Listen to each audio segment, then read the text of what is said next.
اگر شوہر ظالم ہو تو عورتیں گھر سے بھاگا نہ کرے، جلدی سے طلاق کا مطالبہ نہ کرے، جلدی سے گھبرائے نہیں۔ مردوں کو تو یہ کہا، عورتوں کے معاملے میں ڈبل بات کہی گئی۔ ارشاد فرمایا اگر بیوی ظالم بد اور بد اخلاق شوہر کے ظلم پہ صبر کرے۔ دیکھو صبر کسے کہتے ہیں پہلے یہ سمجھیں۔ ساری دنیا میں ڈھنڈورا پیٹے کہ میرا شوہر ایسا اور بدماش اور یہ اور وہ، اور پھر اس باپ دھمکی دے کے کیس کر دیں گے اور جیل کی سلاخوں کے پیچھے ڈال دیں گے اور ایسا کر دیں گے ویسا کر دیں گے، پھر گھر آ کے کہ میں تو صبر کرتی ہوں اپنے شوہر کی تکلیف۔ یہ صبر نہیں ہے۔ صبر کا مطلب یہ ہے کہ کسی کو خبر بھی نہ ہو کہ تم پر کیا بیت رہی ہے۔ شوہر بھی صبر کا مطلب ہوتا ہے رک جانا۔ جی صبر کا مطلب ہوتا ہے رک جانا۔ کسی چیز سے رکنے کو صبر کہتے ہیں۔ جب کوئی مرتا ہے تو ہم کہتے ہیں صبر کرو، مطلب کیا؟ یعنی آپ رک جاؤ، اللہ کی حد کو نہ توڑو، رونے سے رکو، نوحہ سے رکو، آہو بکا سے رکو۔ رکنے کا نام صبر ہے۔ اسی لیے روزے کو بھی صبر کہتے ہیں، کیونکہ روزے میں انسان رکتا ہے کھانے سے، پینے سے اور وظیفہ زوجیت سے رکتا ہے، اسی کو روزہ کہتے ہیں۔ تو اگر شوہر بد اخلاق مل گیا اور اس پر کوئی عورت صبر کرے تو آقا علیہ السلام نے پھر وہاں تو ایک مقدس مرد کا نام لیا، حالانکہ ان کی کوئی مثال نہیں، نبی اور غیر نبی میں کوئی تقابل نہیں ہے، لیکن یہاں اب انداز بدل گیا۔ آقا ارشاد فرماتے ہیں اگر عورت صبر کرے شوہر کی بدخلقی پر تو اللہ اسے حضرت مریم اور حضرت آسیہ کے صبر کا ثواب عطا فرماتا ہے۔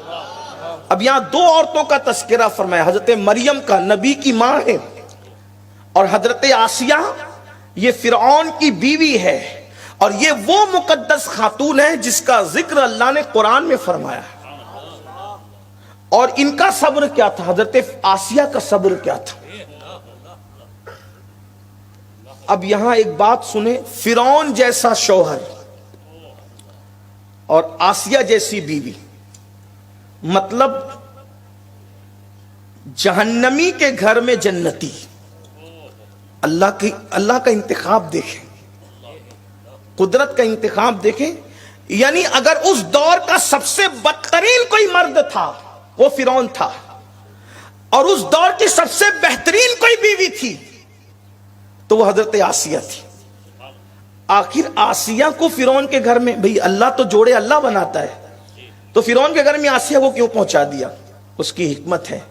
اس کی وجہ یہ ہے، بہت سی حکمتوں میں سے ایک حکمت یہ ہے کہ چونکہ فرعون کے گھر میں اپنے محبوب پیغمبر حضرت موسیٰ کی پرورش کرنی تھی، تو موسیٰ کو پہنچانے سے پہلے حضرت موسیٰ کے لیے مومنہ گود کا انتظام حضرت آسیہ کی شکل میں کر دیا گیا۔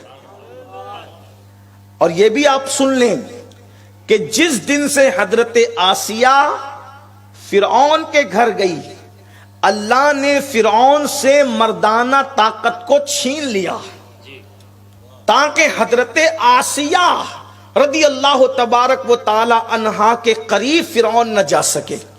اور بعض صوفیاء نے یہ بیان فرمایا چونکہ حضرت آسیہ جنت میں مصطفیٰ جان رحمت کے نکاح میں آنے والی تھی، اس لیے اللہ تبارک و تعالیٰ نے فرعون کے ہاتھوں سے فرعون کے گھر میں پہنچنے کے بعد بھی ان کی یوں حفاظت فرمائی۔